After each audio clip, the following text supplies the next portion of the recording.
Hi, this is Tim of the 1916 Company. Welcome and thanks for logging on. If you love this watch, email me, tmosso@the1916company.com for purchase pricing and availability questions concerning this watch.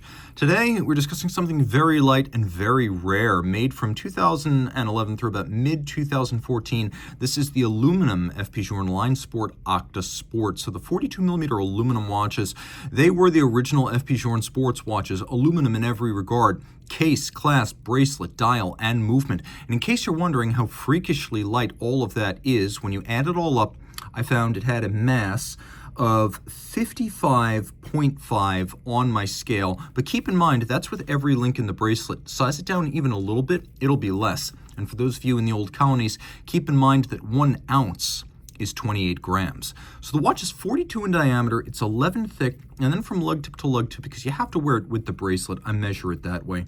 It's 51.7 millimeters across the wrist from end link to end link. On my wrist, which is 16 centimeters in circumference, it's actually quite comfortable.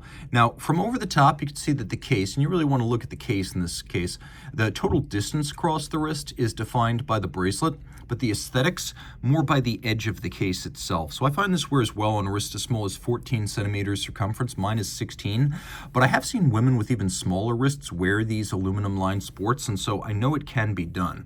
In terms of thickness, 11 millimeters with a domed bezel. It's going to slide underneath any type of dress cuff. Like I said, all aluminum, and that includes the bracelet. This is a distinctive case design that's been exclusive to the Line Sports series, so it's not like the Journe classical pieces.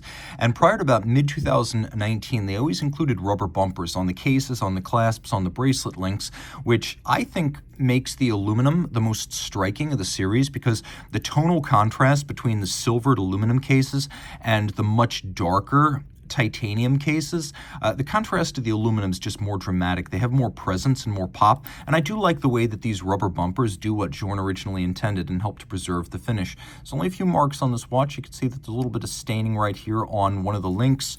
We have a little mark on the bezel right here, but overall a very beautifully preserved watch.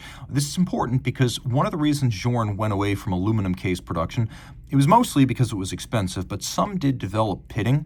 If they haven't developed it by now, they're not going to, and as long as you rinse it after water exposure like sweat or sea salt, it's going to stay this way long term.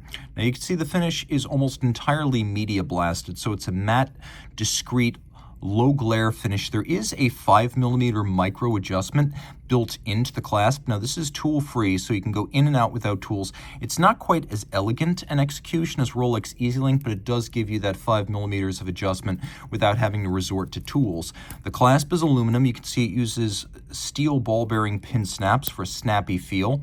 And then it has external rubber bumpers to protect it. In case you're wondering, that means he invented and made it. Journe wants you to know that.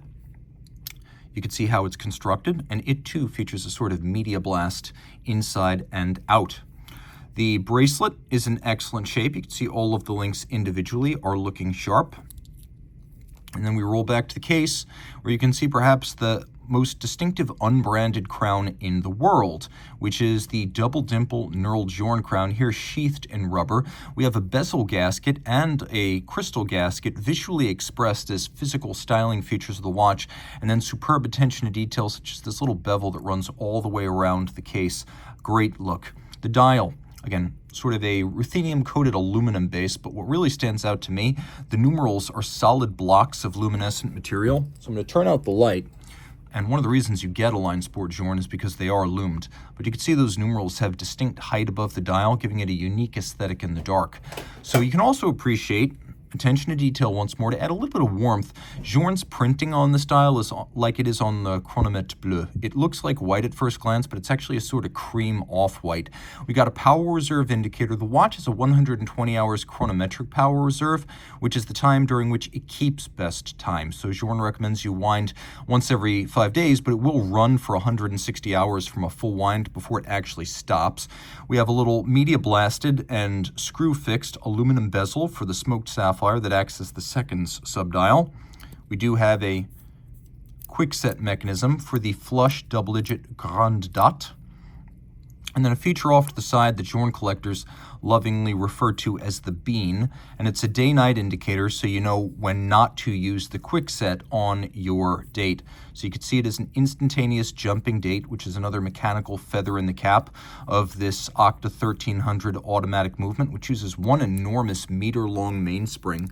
Turn it over, you can see the movement with a all-aluminum construction. Mechanically, it's the same as a standard Octa in either rose gold or rhodium-plated brass, but this one has a unique aesthetic all in aluminum with a rotor that is exclusive to the line sport pieces. So 3 hertz beat rate, free sprung, chronometer style, 5-position adjustment. In fact, Journe has long boasted that his automatic is easier to adjust to chronometer standards than others in the industry, which is why he writes precision chronometer on it.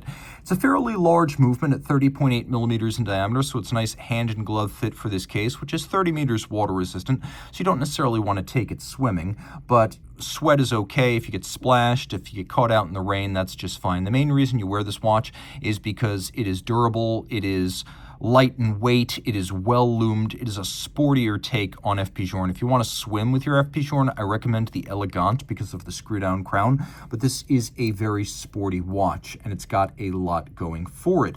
So if you want something that is hugely collectible and everyday fun to use, reach out to Team Mosso at the 1916company.com for purchase, pricing, and availability questions.